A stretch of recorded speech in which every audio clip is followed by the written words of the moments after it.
Bonjour à toutes et à tous, ravie d'animer cette masterclass qui portera sur le devoir de vigilance. Je me présente Eulalie Breton, chargée de mission à la direction développement durable de BPI France. Les enjeux RSE et ESG ne se limitent plus aux entreprises. Les problématiques s'étendent tout au long de la chaîne de valeur. C'est dans ce cadre que la loi sur le devoir de vigilance a été adoptée en 2017. Elle remet les droits humains au cœur des enjeux stratégiques des entreprises. Alors, quel bilan pouvons-nous faire après 3 ans d'application de la loi française? Quelle orientation prendra l'Union européenne quant à ce sujet? Pourquoi ces enjeux peuvent devenir de nouveaux facteurs de développement d'affaires? Et quelle approche méthodologique pour répondre à ces nouvelles attentes et valoriser les démarches? Voici quelques questions auxquelles nous allons répondre. Je suis en présence de Yann Keinec, qui est directeur général d'Affectio Mutuandi, première agence de conseil en stratégie sociétale, normative et réputationnelle sur les enjeux ESG. Je te laisse le soin de te présenter et te remercie par avance pour ce riche échange. Merci Eulalie. Bonjour à toutes et tous. Donc, ravi d'être avec vous pour partager sur ces enjeux de devoir de vigilance qui paraissent peut-être éloignés aux yeux de certaines PME, notamment, puisque cela vise les grandes entreprises de plus de 5000 salariés jusqu'à maintenant. Mais le but de cette session, c'est de vous sensibiliser sur ce qui arrive sur le sujet. Juste pour préciser qu'Affectio Mutuandi, on a cette singularité d'être... on existe depuis 8 ans. C'est une agence en fait qui est l'hybridation de Publicis et de Greenpeace. 2 anciens ennemis dans une vie intérieure qui se sont réunis au sein de cette agence. Un juriste, c'est ma part, et Pierre-Samuel Guedj, mon associé, qui est un spécialiste des affaires publiques, des communication corporate, communication de crise. Et on essaye justement d'articuler ces dimensions juridiques de la responsabilité sociétale des entreprises, dont le devoir de vigilance est vraiment un exemple très emblématique, et puis la mise en valeur des pratiques de responsabilité sociétale des entreprises, qu'il s'agisse de la gestion des risques, on va le voir. Le devoir de vigilance vise la dimension gestion des risques qu'une activité d'entreprise peut générer jusque dans sa chaîne de valeur et surtout la recherche de l'impact positif systématiquement qui est dans notre ADN. Alors ce que je vous propose, c'est que le premier temps de cette intervention, c'est de vous fixer un petit peu d'où vient le devoir de vigilance, qu'est-ce qui nous a amené à ces dispositions législatives et qu'est-ce qui arrive. Donc la première séquence, sous forme d'iceberg, c'est une manière de résumer ce qui s'est passé un petit peu ces, disons, 20 dernières années sur les liens entre le droit contraignant et les sujets de responsabilité sociétale des entreprises. Sur ce slide, vous voyez que la partie haute de l'iceberg nous amène sur la gauche aux États-Unis avec Nike qui, il y a déjà 20 ans de cela, a fait l'objet d'une condamnation pour non-respect de son code de conduite, donc quelque chose qui est de nature complètement volontaire. Il ne s'agissait pas de lui reprocher de ne pas respecter une loi contraignante, mais de lui reprocher le non-respect de ses engagements éthiques. Cela concernait notamment, et vous allez voir qu'aujourd'hui on est encore dans ce cœur du sujet, les conditions de travail dans sa chaîne d'approvisionnement, pour la production notamment de ballons de football. Et nous allons progressivement arriver vers aujourd'hui, où nous en sommes, 2021, où vous allez voir que là aussi, il y a des contentieux qui ont pu essaimer. Alors, on a perdu un peu les points de repère sur certaines des dates, mais pour vous signaler des grandes tendances de cette judiciarisation de la RSE, c'est que d'une part, donc, les engagements volontaires non respectés peuvent amener les entreprises devant des tribunaux. L'exemple de Nike en est un. L'exemple du dossier Erika, dans le dossier Erika, Total s'est vu reprocher le fait de ne pas avoir respecté un processus volontaire, sectoriel, de vetting, qui concerne la qualité du bateau dans lequel des produits dangereux peuvent être transportés. En l'occurrence, le navire, l'Erika, son certificat de vetting n'était pas à jour. Et donc, il ne s'agissait pas du non-respect d'une loi, mais du non-respect d'un engagement sectoriel de toutes les majors pétrolières. Et les juges ont considéré que c'était une faute de témérité que de ne pas avoir mis à jour le certificat de l'Erika. Donc ça, ce sont les engagements volontaires. Première grande tendance qui, s'ils ne sont pas respectés, peuvent amener aujourd'hui, et depuis déjà un moment, mais de plus en plus aujourd'hui devant le tribunal. On a aussi des litiges qui sont sur ces sujets de droits humains notamment, totalement extraterritoriaux, c'est-à-dire qu'il peut y avoir des contentieux qui ont lieu dans une juridiction, les États-Unis par exemple, dans ce dossier-là, visant une société suisse, Nestlé au cas particulier, s'agissant de son sourcing de cacao en Côte d'Ivoire. Donc là, vous voyez qu'il y a une extraterritorialité à tout point de vue sur ce sujet-là. Et donc, quelque part, c'est pour vous signaler que cette grande tendance montre qu'il n'y a plus de frontières judiciaires sur ces sujets-là, en tout cas de moins en moins. Et enfin, c'est le manquement au devoir de vigilance qui commence à essaimer. Et donc là, on va passer au slide suivant, mais l'idée, c'est de vous montrer que la loi française que nous allons décrire a déjà fait l'objet de premières actions judiciaires sur ces sujets. Au passage, précisons, vous avez toutes et tous entendu parler, je n'en doute pas, de la fameuse loi Pacte. La loi Pacte, pour rappel, au-delà des très médiatisés sujets de se doter d'une raison d'être ou opter pour le statut de société à mission, qui sont 2 étages de la fusée qui sont de nature volontaire, avant même cela, et d'ores et déjà aujourd'hui, toutes les sociétés, quel que soit leur statut, SAS, SARL, mutuelles, coopératives, sont assujetties à ce nouvel article 1833 du Code civil, quel que soit le nombre de salariés. Cet article a modifié un peu l'ADN de ce qu'est une entreprise, en ce que les entreprises doivent prendre des décisions de gestion, pas seulement à l'aune des enjeux économiques de la décision de gestion, mais aussi en prenant en considération les enjeux sociaux et environnementaux de son activité. C'est assez profond comme réforme, et on a des premières jurisprudences qui montrent que le juge va vraiment rechercher, en cas de contestation d'une décision, si ces dimensions sociales et environnementales d'un projet, par exemple, ont bien été prises en considération avant de donner une décision de go ou de no-go.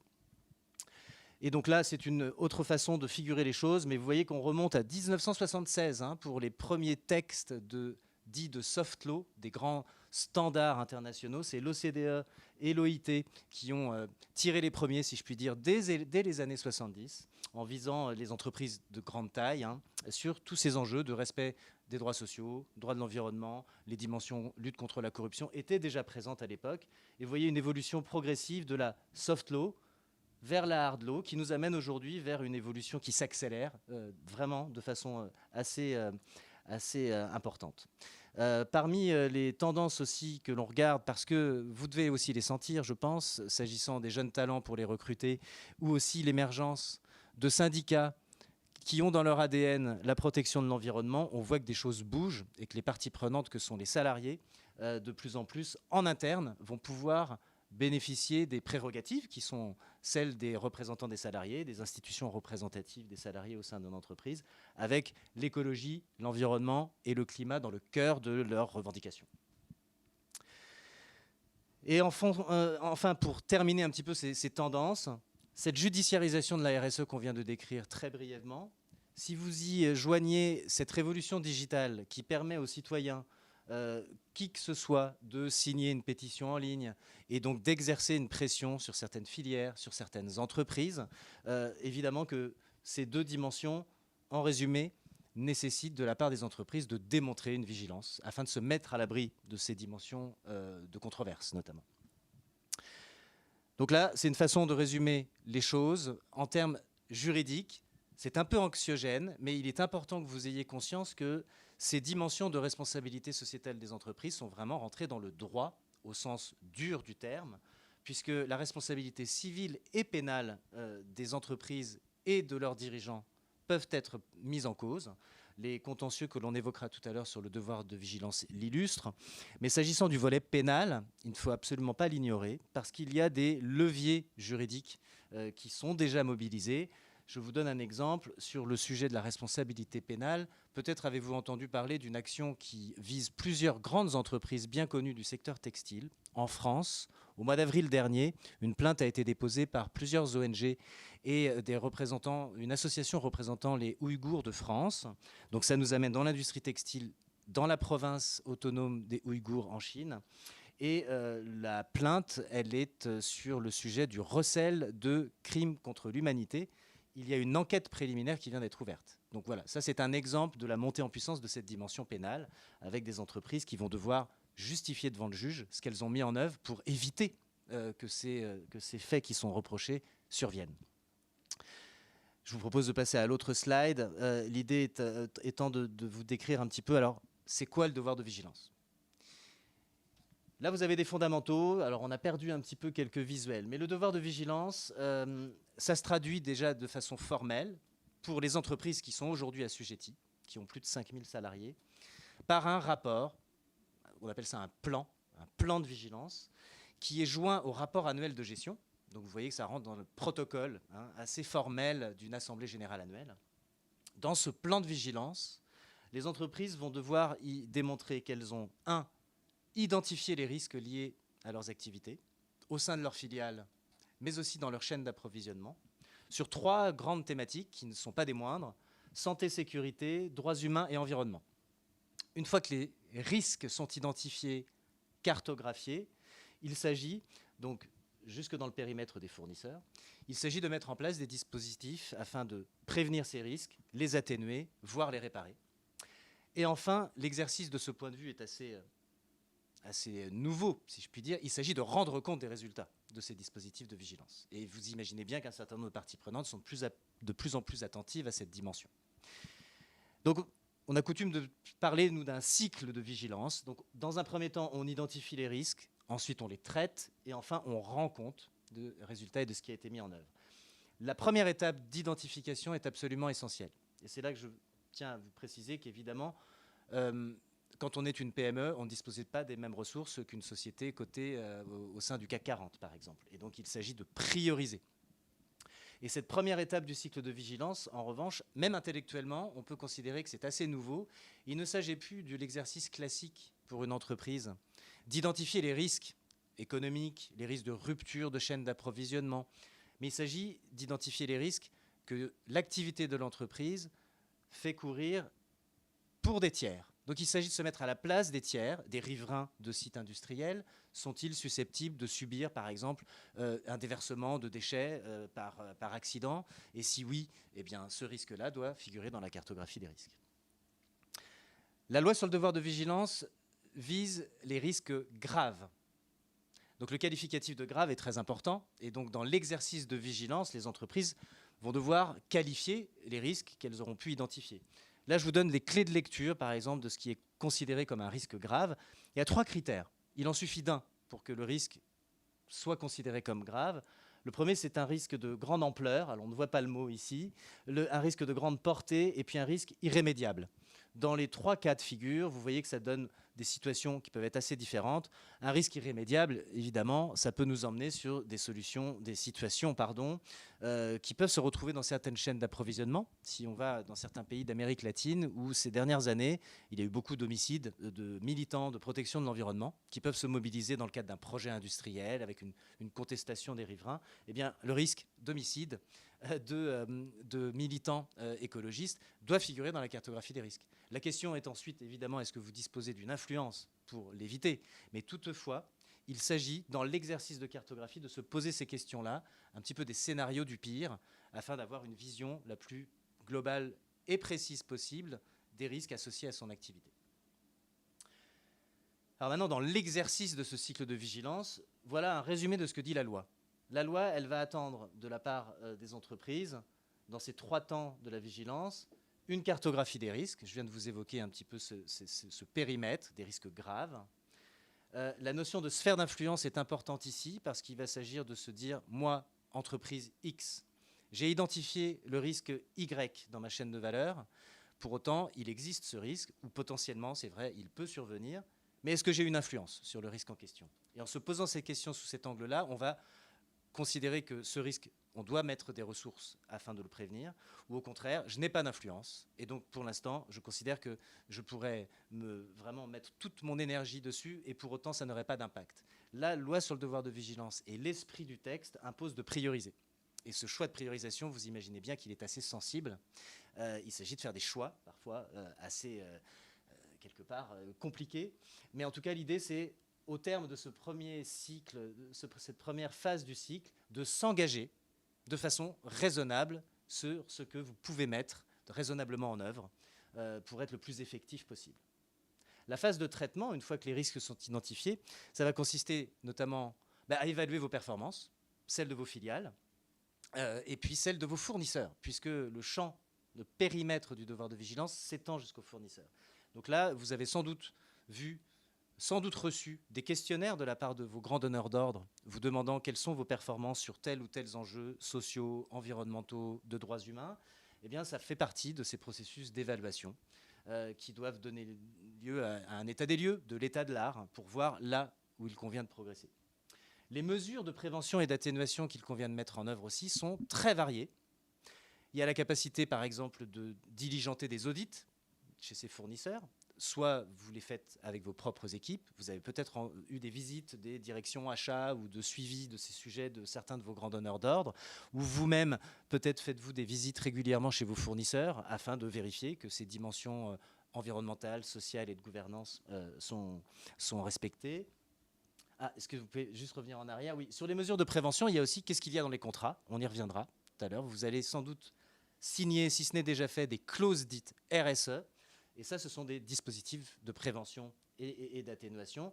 Puis enfin, il y a plein de dispositifs qui peuvent être mis en place. On y reviendra tout à l'heure. Concrètement, des partenariats avec des parties prenantes sur certains territoires, tels que des ONG de terrain, peuvent figurer parmi des solutions assez efficaces sur ces sujets-là. Et enfin, dans la phase traitement, j'en termine là-dessus, il y a l'obligation de mettre en place un système d'alerte qui doit permettre en fait aux victimes potentielles, aux personnes impactées, pas seulement les salariés de vos fournisseurs, mais ouvert également aux riverains, aux communautés avoisinantes vos activités ou vos sites, de signaler quelque chose afin que ça vous permette d'exercer votre vigilance et de prévenir la survenance d'un dommage imminent. Et enfin, la dernière étape, c'est rendre compte. Et évidemment, c'est une étape assez délicate puisqu'il s'agit de façon transparente d'indiquer où en sommes-nous sur l'objectif que l'on s'était fixé dans le cadre de l'engagement ici. Quels sont les critères de performance que je me suis assigné, l'agenda dans lequel je suis, est-ce que la trajectoire que je me suis assignée est respectée?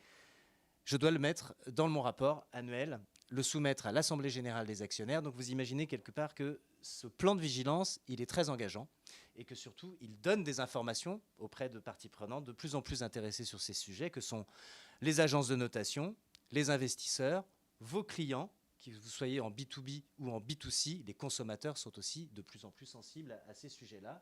Et la rédaction de ce plan de vigilance, de ce point de vue, doit être soignée. Maintenant, voilà une illustration du dispositif. Qu'est-ce qu'il entraîne? Très concrètement, en fait, le dispositif, il prévoit qu'une partie intéressée qui prend connaissance du plan de vigilance annuel, qui considère qu'il est à ses yeux insatisfaisant ou incomplet, peut mettre en demeure l'entreprise. C'est ce que la loi prévoit. C'est un article du Code de commerce qui décline l'articulation de ce qui va se passer au cas où une partie prenante attentive vient vous solliciter. Elle toque à votre porte et elle vous met en demeure de lui répondre « Je souhaite des informations complémentaires sur tel ou tel sujet ». Vous avez 3 mois pour répondre. Et au terme de ces 3 mois, s'il n'y a pas de réponse ou si cette réponse est considérée comme insatisfaisante, les parties prenantes intéressées peuvent saisir le juge qui va enjoindre l'entreprise de communiquer l'information. Et puis enfin, en dernier lieu, potentiellement, il y a une action, notamment sur la base de la responsabilité civile, qui peut être mise en jeu. Voilà comment ça se traduit concrètement dans une filière qui est là, le soja, donc filière stratégique, notamment pour l'alimentation animale. Il se trouve que les productions de soja nous amènent en Amérique latine notamment, et que la chaîne de valeur est très associée à des phénomènes de déforestation massive notamment, et de violations potentielles de droits humains des communautés. Et donc là, des ONG, par exemple, émettent un rapport sur le sujet qui atteste qu'il y a un risque, et mettent en demeure, ou en tout cas informent un certain nombre de grandes entreprises françaises qui importent ce soja, qu'elles attendent des informations sur la manière dont ces entreprises, en leur qualité de donneuses d'ordre, s'assurent que leurs fournisseurs de soja en Amérique latine mettent en œuvre des dispositifs pour prévenir, pour atténuer ou réparer les dommages. Donc je vous propose de passer au slide suivant, parce qu'il s'agit là de vous faire un petit point. Cette loi française, elle a 4 ans. Elle est pionnière en la matière, et on commence à avoir les premiers enseignements de cette loi. À ce jour, il y a 263 sociétés qui seraient répertoriées comme étant assujetties à la loi. Et à ce jour, il y a 6 affaires en cours qui ont mobilisé les outils juridiques que je viens de vous décrire du devoir de vigilance. Là, vous avez un échantillon des parties prenantes qui ont su mobiliser cet outil et qui le font de plus en plus. Et de plus en plus en coalition, on va le voir. Alors, quels sont les premiers enseignements que l'on a? 1, la vigilance, ce n'est pas un exercice de conformité où on tick the box. C'est vraiment pas un exercice de conformité comme les autres. Il y a le texte, il y a son esprit. Je vous rassure, c'est une obligation de moyens et pas de résultats. Donc vous voyez les marges d'interprétation qui peuvent être très délicates, notamment sur des chaînes de valeur qui nous amènent dans des contrées ou des pays à gouvernance perfectible, où il peut être très compliqué de faire appliquer un droit social qui certes peut-être existe sur le papier, mais les juridictions ne fonctionnent pas bien. Donc l'esprit du texte prend cela en considération. C'est pour ça qu'il y a le qualificatif de vigilance raisonnable. Mais donc ce n'est pas un exercice de conformité comme les autres, où il suffit de ticker les boxes. Il y a une forte exigence de démonstration. Vous devez apporter des preuves. La charge de la preuve est de plus en plus sur l'entreprise. En cas de pépin, les victimes, très rapidement, en apportant des éléments, vont faire basculer la charge de la preuve et de la démonstration de vigilance sur l'entreprise. Les tribunaux civils, il y a un sujet de compétence juridictionnelle, donc c'est couplé, tribunaux civils et tribunaux de commerce. Il y a une grande exigence de précision des informations qui va jusqu'à l'échelle de projet, vous allez le voir sur les différentes affaires en cours. Coalition d'acteurs hétérogènes qui, jusqu'à il y a quelques années, ne travaillaient pas ensemble, qui, ça y est, s'associent, se coalisent, des syndicats, des communautés, des ONG et même des élus. Et enfin, on voit des filiales de groupes étrangers, ça y est aussi, qui s'y mettent et qui publient des plans de vigilance. On le constate avec notamment Ikea et Amazon en France. Alors voilà les 6 dossiers qui sont en cours. En l'occurrence, il y en a 2, puisque s'agissant de Total Energy, il y a 2 dossiers en cours. C'est juste pour vous indiquer un petit peu la typologie des sujets, des thématiques et des problématiques qui ont été soulevées par les parties prenantes. Et puis on va voir un petit peu aussi dans le détail les typologies de parties prenantes qui sont mobilisées. Casino, nous sommes sur l'approvisionnement en soja en Amérique latine, au Brésil en particulier, pour les produits carnés qui sont distribués dans la chaîne de supermarchés de Casino au Brésil, qui est un des acteurs majeurs de la grande distribution dans ce pays. Du côté de Total Energy, Total se voit reprocher par exemple de ne pas avoir mis le risque climatique dans sa cartographie des risques de vigilance. Ce qui peut étonner, effectivement, mais donc ça fait l'objet d'un recours. Il y a un autre projet, nous sommes à l'échelle d'un projet celui-ci, en Ouganda, d'un très grand oléoduc, avec des impacts en termes d'appropriation des terres et donc relocalisation des personnes, en termes de potentielle pollution. Tous ces sujets-là sont évoqués, les parties qui se mobilisent, donc les Amis de la Terre, Sherpa, Notre Affaire à tous, France Nature Environnement, demandent à l'entreprise de démontrer tout ce qui a été mis en œuvre pour prévenir l'ensemble des risques liés à ce projet. Nous sommes à l'échelle d'un projet ici. Du côté de Suez, ici, c'est un incident qui a eu lieu au Chili avec une dimension très problématique de coupure d'eau qui a entraîné évidemment, qui dit coupure d'eau, dit des impacts sanitaires potentiels, pas d'accès à l'eau pendant 10 jours dans une très grande ville au Chili, ça a eu des gros impacts. Ici, nous avons des dimensions syndicales qui se mobilisent. On voit parfois une instrumentalisation du texte. C'est un petit peu le cas avec XPO Logistics, où les syndicats en fait reprochent à l'entreprise une externalisation à outrance de son activité. Vous voyez un petit peu l'agenda syndical aussi qui peut être derrière. Téléperformance, il s'agit des conditions de travail dans ses filiales en Amérique latine. Et EDF, il s'agit d'un projet d'éolien avec la mise en cause de l'absence de consultation satisfaisante des parties prenantes qui vivent autour de ce projet éolien. Donc vous voyez une typologie assez variée. Voilà le type de lettre que vous êtes susceptible de recevoir ou que vos grands donneurs d'ordre peuvent recevoir sur des sujets précis. Là, c'est le sujet du soja. Vous voyez un petit peu la lettre. Elle indique « Nous voulons des informations sur les mesures de prévention et d'atténuation que vous prenez ou que vous envisagez de prendre. » Donc là, vous voyez la dimension, entre guillemets, raisonnable. Les ONG, elles attendent d'être convaincues. Elles ne veulent pas tout de suite un résultat. Elles savent bien que c'est compliqué, que ça va prendre du temps. Mais elles souhaitent notamment avoir un calendrier de mise en place de quelque chose qui résonne comme étant quelque chose de robuste et qui montre que vous exercez vraiment votre vigilance. Donc en résumé de ce que nous venons d'évoquer ici, vous voyez que la problématique de la chaîne d'approvisionnement est quand on est fournisseur d'un grand groupe aujourd'hui assujetti au devoir de vigilance, ce fournisseur peut devenir un des points faibles en termes de vigilance de ce grand donneur d'ordre qui est assujetti à cette loi. Et donc, c'est là que vous comprenez peut-être beaucoup mieux, j'espère, en tout cas, si ce n'était pas le cas, pourquoi de plus en plus de donneurs d'ordre vous attendent au tournant, exigent de votre part des réponses à des questionnaires d'évaluation, vous demandent de vous engager sur un certain nombre de sujets. La raison, c'est celle-ci. C'est que si un point de faiblesse de vigilance se trouve dans sa chaîne d'approvisionnement, chez un de ses fournisseurs, c'est la société mère, en l'occurrence donneuse d'ordre, là, qui va prendre des coups, si je puis dire. Donc là, vous voyez que le devoir de vigilance, d'ores et déjà, s'étend jusque dans la chaîne de valeur. Et je serai prêt à vous répondre à vos questions sur notamment le fait que vous devez régulièrement, je pense, être questionné sur ces sujets. Et d'ailleurs, vous devez signer des contrats dans lesquels ces dimensions apparaissent. Et je serai tout prêt à répondre à vos questions sur ces clauses RSE, un petit peu d'une nouvelle génération qui arrive, où vous pouvez peut-être constater parfois qu'on vous en demande beaucoup en tant que fournisseur, et que pour le coup, en revanche, ça ne change peut-être pas les conditions contractuelles, alors qu'on vous demande pas mal d'efforts de démonstration sur ces sujets, qui vous demandent du temps, de l'énergie et donc de l'argent. Quelque part, y a-t-il une contrepartie à ces nouvelles exigences venant de vos donneurs d'ordre? C'est une grande question aussi. On pourra l'évoquer, je pourrai répondre à vos questions sur le sujet, sachant qu'aujourd'hui, les clauses RSE qui sont sur le marché, dans les contrats commerciaux, à 80-90%, elles sont juridiquement nulles parce que trop déséquilibrées. Je pourrais répondre à un certain nombre de vos questions sur ce sujet.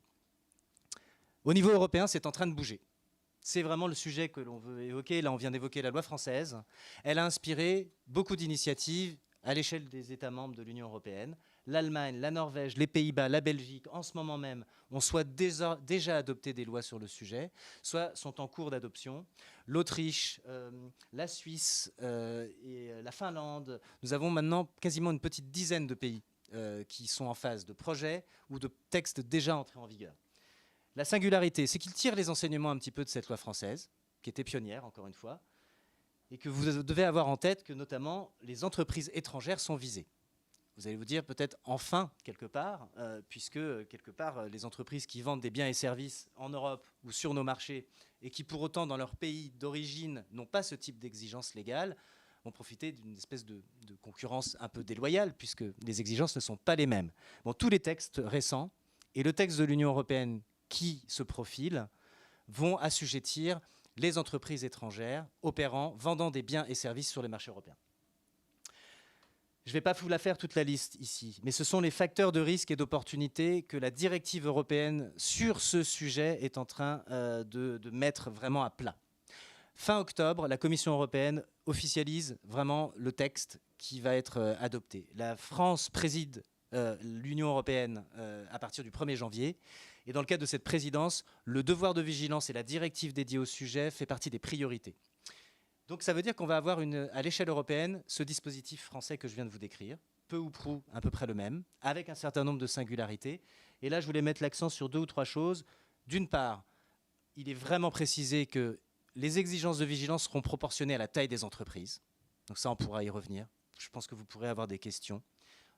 Les entreprises, selon leur taille, n'ont pas les mêmes ressources à consacrer sur ces sujets. Il y a un encouragement aux démarches de filière. Donc là aussi, c'est quelque chose pour les PME en particulier et sur les territoires qui peut être extrêmement intéressant à mettre en œuvre. Il y a un encouragement aux démarches sectorielles de filière. Et enfin, ce qu'il faut avoir en tête aussi, c'est qu'il va y avoir des dispositifs de sanctions pénaux. C'est clair, ça se profile, jusqu'à l'interdiction de soumissionner à des marchés publics. Comment s'y préparer ? Dans les dernières minutes, là, je vais vous montrer 2 ou 3 petites clés d'entrée. Vraiment, on ne peut pas rentrer dans le détail dans ce slot, mais ici, par exemple, vous avez quand même un acteur, la Camif, qui a pris une décision assez emblématique il y a quelques jours. Le 10 septembre dernier, la Camif a annoncé qu'il cessait de référencer sur sa plateforme d'e-commerce les produits provenant de Chine, provenant d'Asie plus généralement. Et donc de ce point de vue, ils assument une perte de chiffre d'affaires qui est annoncée, qu'ils ont d'ores et déjà estimée. Mais là, vous pouvez voir une espèce de bonne illustration de comment cette vigilance qui est attendue de plus en plus prégnante, y compris maintenant jusqu'aux PME, peut se traduire par des choix de stratégie business clairement assumés, qui peuvent vraiment constituer certes quelque chose avec un impact assez rapide négatif, perte de chiffre d'affaires, mais qui en revanche va conforter un modèle économique. Et puis quelque part, les ressources de vigilance ne sont plus requises puisque la chaîne d'approvisionnement en Asie n'a plus à être surveillée par la Camif là-dessus. Ça, ce sont un peu des clés de lecture. Alors, il y a 4 phases, on ne les voit pas bien. Ce que l'on suggère, nous, en termes de méthode pour prioriser ces enjeux, c'est 1, toutes ces mutations normatives, savoir ce que vous avez dit, identifier ce que vous avez peut-être promis publiquement sur des enjeux environnementaux, sociaux, de gouvernance, afin de voir si vous pouvez être pris au mot. Et ça, c'est important, c'est la première phase.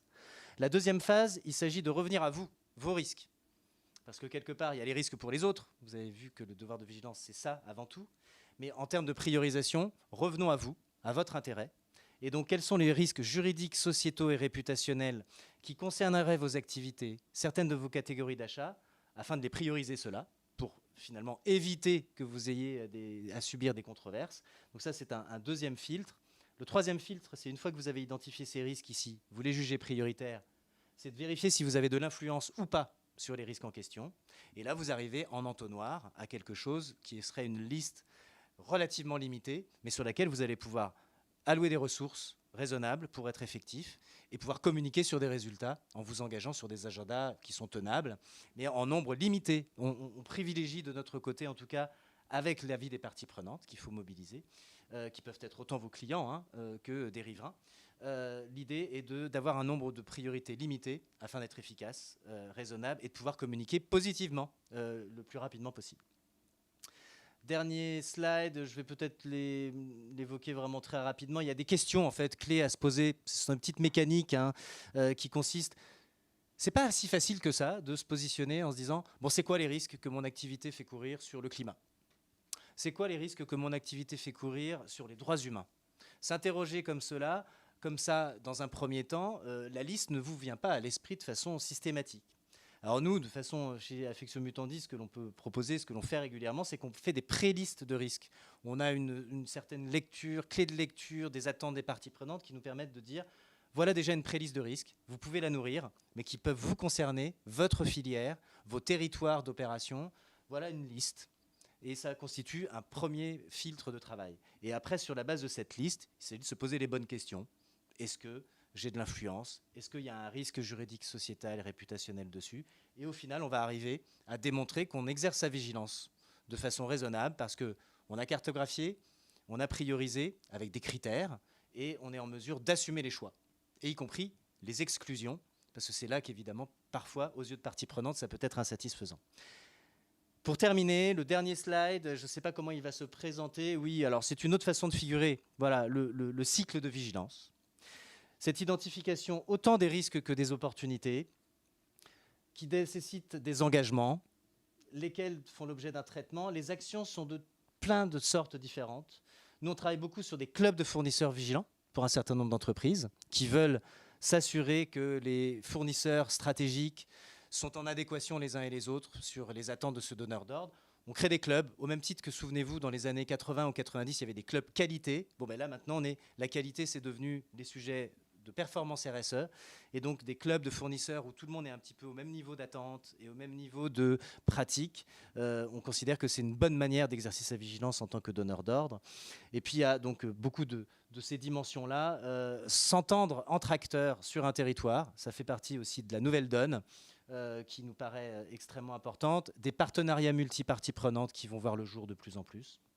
On accompagne beaucoup d'acteurs dans des partenariats avec des ONG sur les territoires, par exemple, qui ont été considérés comme les plus exposés au risque. Et enfin, on rend compte de tout cela. Voilà, donc ça, c'est une autre façon de figurer les choses. Ce que je vous propose peut-être, c'est de laisser place aux questions. Je terminerai juste pour vous dire que ces sujets-là, vous pouvez les voir sous un angle anxiogène, puisqu'on parle de risque en premier lieu. Toutefois, notre conviction, et on le voit parmi nos clients grands donneurs d'ordre, c'est qu'il va y avoir une prime aux entreprises qui démontrent leur vigilance, même si aujourd'hui elles ne sont pas assujetties à ce devoir de vigilance. Et être proactif en tant que PME, ETI, PMI, déjà dans une chaîne de valeur d'un grand groupe, être proactif, leur montrer ce que vous faites, c'est une manière de gagner des points d'emblée et de les rassurer pour rester dans le pool de fournisseurs ou gagner des marchés en étant très proactif sur une démarche de vigilance avant qu'elle n'entre en vigueur, ce qui ne saurait tarder. Voilà, merci de votre attention et je suis disponible pour toutes les questions. D'abord, merci Yann pour cette intervention. On voit bien que le devoir de vigilance prend vraiment de l'ampleur, qu'elle se répercute sur l'ensemble de la chaîne de valeur et qu'elle permet entre autres d'anticiper les risques et d'y répondre. On a une première question. Donc là, on a beaucoup parlé des grandes entreprises. Qu'en est-il des PME, ETI, TPE? Est-ce que ça ne va pas être beaucoup de contraintes ou nécessiter beaucoup de ressources pour elles? C'est là où je voulais en revenir tout à l'heure, c'est qu'il y a cette dimension que la directive européenne en projet évoque, qui est la prise en compte d'une proportionnalité on ne va pas attendre une vigilance aussi aboutie de la part d'une PME de 50 salariés que d'un groupe de plus de 5000 salariés. C'est une évidence, mais n'empêche, c'est écrit dans le texte et c'est là que l'équilibre de ce qui peut être raisonnable, pour moi en tout cas en termes d'anticipation, c'est bien choisir ses priorités et que la méthode pour les choisir et exclure un certain nombre de choses soit robuste pour que vous puissiez l'expliquer en fait en cas de pépin dans un second temps et que vous puissiez l'expliquer avant même un pépin de façon proactive auprès de l'un de vos donneurs d'ordre pour indiquer voilà nos choix de priorité, voilà pourquoi nous les avons opérés comme cela. Et en fait, ça permet de limiter la mobilisation de ressources à ce qui pourra être le plus efficace. Je pense qu'à choisir plutôt 4-5 priorités qu'une vingtaine, c'est vraiment ça l'enjeu pour les PME, même pour les grands groupes, hein, mais pour les PME, pour être à l'aise dans la montée en puissance de ces sujets-là, pour mettre en place les dispositifs, sensibiliser les équipes et pouvoir surtout se prévaloir de résultats atteignables. Alors, on a une autre question. Quelles seraient les sanctions qui pourraient être prévues, que ce soit pour les grandes entreprises, au-delà du fait d'arrêter l'activité, quelles pourraient être les sanctions pour les PME, ETI, petits enfants? Alors, les textes qui ont déjà été adoptés, qui sont en vigueur, notamment en Allemagne et en Norvège, le texte belge en projet et aux Pays-Bas, prévoient tous des sanctions qui sont de l'ordre de l'amende, suivant les pays. Alors, c'est ça qui complexifie la donne, puisqu'ils n'ont pas choisi les mêmes seuils. Une des lois prévoit des entreprises dès 50 salariés, l'autre dès 250. Bien, en tout cas, en termes de sanctions, c'est un peu pareil. Donc, ça va de 10 000 à 100 000 euros d'amende. Il y a les aspects astreintes journalières dont les montants ne sont pas prévus au cas où l'entreprise ne démontre pas l'exercice de vigilance. Il y a des sanctions de nature pénale, inscription dans le code pénal d'une infraction de manque de vigilance qui sont prévues. Comme je vous l'indiquais tout à l'heure, interdiction de soumissionner au marché public, privation de crédit à l'exportation. Donc on voit une gamme là, de sanctions significatives qui sont en train de débarquer. Et la directive européenne va faire la synthèse de tout ça. La directive parle de sanctions dissuasives et proportionnées. Donc on se profile vers ce genre de choses. Alors, on aura une dernière question. Pensez-vous que cette loi peut pousser certaines entreprises à changer leur modèle d'affaires et présenter peut-être une opportunité pour les PME, ETI ? Alors, le fait que ça représente une opportunité pour les PME, PMI, c'est, je pense, une certitude. Et c'est là que, sans doute, si des questions surviennent sur le fait que vous avez sans doute signé, encore une fois, des engagements, soit des chartes fournisseurs de certains de vos donneurs d'ordre, dans lesquels vous avez vu tous ces sujets, où on vous demande de, entre guillemets, montrer patte blanche, de démontrer une vigilance sur les sujets santé, sécurité, conditions de travail, droits humains, environnement, etc. Et donc, y répondre de façon satisfaisante, c'est la garantie, encore une fois, de rester dans les poules de fournisseurs. Mais c'est surtout cette opportunité de rationaliser parfois une chaîne de valeur. Je vous donne un exemple d'un acteur bien connu de l'équipement sportif. Depuis l'entrée en vigueur de la loi sur le devoir de vigilance, ça s'est traduit par une réduction drastique de son nombre de fournisseurs stratégiques à 100, alors qu'auparavant, c'était un entonnoir beaucoup plus vaste. Pourquoi ? La raison rationnelle était la suivante, c'est qu'il s'agissait de mieux maîtriser sa chaîne de valeur. Et ces 100 fournisseurs stratégiques qui vont faire l'objet donc d'une attention particulière de ce grand donneur d'ordre, c'est aussi la garantie pour ce donneur d'ordre d'avoir une relation bien nourrie sur le sujet, où les exigences sont partagées, où la montée en puissance et la trajectoire, elle est commune. Et ça, c'est une façon non pas de changer de business model, mais en tout cas là, une chaîne de valeur, ce qui pour cet opérateur est très, très stratégique, puisque c'est une chaîne de valeur assez éclatée historiquement, qui est en train de se ramasser. Le but du jeu, en fait, c'est qu'aujourd'hui, on soit en mesure de raconter, à quelque niveau que l'on soit dans une chaîne de valeur, qu'on soit le très grand groupe donneur d'ordre ou l'une des structures de taille intermédiaire qui se trouve dans la chaîne, c'est que les uns et les autres, vous soyez en mesure de raconter ce qui se passe en amont. Et pouvoir avoir les informations, ça nécessite d'établir des relations avec ceux qui sont un petit peu plus en amont de votre chaîne de valeur. Et encore une fois, l'idée est d'éviter que ça se transforme juste en de la pure conformité. Ça peut être juste des réunions téléphoniques régulières. Ça peut être une façon de se rencontrer avec un ordre du jour sur la vigilance pour dire voilà les nouvelles attentes. Voilà sur quoi je suis susceptible de m'engager. Qu'est-ce que vous pouvez me démontrer que vous mettez en œuvre qui répond à cette attente? Et de ce point de vue-là, ça change pas la donne des relations fournisseurs. Les relations fournisseurs, elles sont de tout temps. Mais c'est vrai qu'aujourd'hui, dans les négociations annuelles, quand il s'agit de négociations annuelles de contrats, ce que l'on fait, on accompagne certains des acteurs sur comment faire vivre la nouvelle exigence de RSE qui est dans le contrat. Ça donne lieu à une réunion d'1 heure à 2 heures avec le fournisseur qui demande des informations sur cette nouvelle génération de clauses qu'il trouve très engageante, et il a raison. Et plutôt que de la signer sans la lire, il l'a lue et veut des précisions. Et ça, c'est l'occasion pour le donneur d'ordre de faire la pédagogie de ce qui est attendu et en fait de se mettre d'accord, idéalement, sur des objectifs communs et de se dire, bon ben voilà, dans le cadre de ce contrat, qui peut être un contrat cadre sur l'année ou sur les 2 ou 3 ans qui viennent, mettons-nous d'accord pour se dire, l'enjeu le plus important, là, on s'accorde sur le fait que c'est l'enjeu des conditions de travail, par exemple, dans votre rang N-1. On va ensemble mettre en place quelque chose sur le sujet. Et en fait, ce genre d'accords permettent aussi de se dire qu'on change la nature du dialogue dans sa chaîne de valeur. Et tout le monde a un intérêt à cela, puisqu'encore une fois, chaque maillon d'une chaîne de valeur aujourd'hui peut être le point faible de la dite chaîne de valeur. Et il s'agit en fait d'éviter ces points faibles. Et donc de ce point de vue, tous ceux qui sont en mesure de faire des démonstrations convaincantes, qui savent les partager, qui savent les mettre en valeur, seront là déjà dans un bel exercice de démonstration de la vigilance. Alors, on a une dernière question. Qu'en est-il de la place de la société civile dans la loi sur le devoir de vigilance ? Alors c'est une bonne question parce que historiquement, c'est la société civile qui a lancé ce mouvement. La loi sur le devoir de vigilance française adoptée en 2017, son calendrier d'adoption s'est accéléré drastiquement suite au fameux drame du Rana Plaza qui a touché l'industrie textile, qui nous amène au Bangladesh, qui a fait plus de 1200 victimes. Et en fait, nous étions là dans des ateliers de confection, d'où un certain nombre de produits de très grandes marques internationales de textiles sortaient. Et ces étiquettes de grandes marques se sont retrouvées sur les décombres. Bilan des courses, les grandes marques ont indiqué qu'aucun de ces ateliers n'était en relation contractuelle directe et qu'ils considéraient que c'était la faute de leurs fournisseurs de rang 1, avec lesquels, là, il y avait un contrat, qu'ils avaient pris le soin de choisir en fonction justement du respect de ces exigences de santé, sécurité, etc. Et ces grandes marques, dans un premier temps en tout cas, ont reproché à leurs fournisseurs de rang 1 d'avoir violé le contrat en déléguant une partie des productions de façon, entre guillemets, sauvage. Eh bien, la loi sur le devoir de vigilance, en fait, elle s'est accélérée suite à cela. Et il faut avoir ça en tête parce qu'évidemment, elle a vocation à éviter un nouveau Rana Plaza.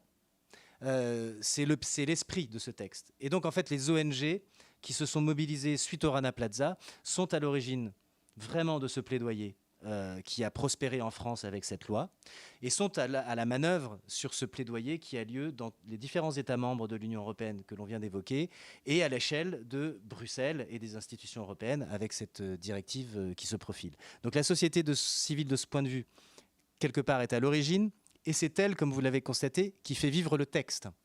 Donc elles sont particulièrement expertes, de plus en plus, vigilantes, et ces coalitions d'acteurs, notamment entre le monde syndical, qui dispose d'informations sur les conditions de travail, par exemple, dans plein de chaînes de valeur, des ONG spécialisées sur l'impact environnemental, d'autres plus spécialisées sur l'impact sur les droits humains, se parlent, se coalisent, échangent des informations, et quelque part, c'est elles qui font vivre ce texte. Et leurs actions sont en fait suivies de très près par les agences de notation.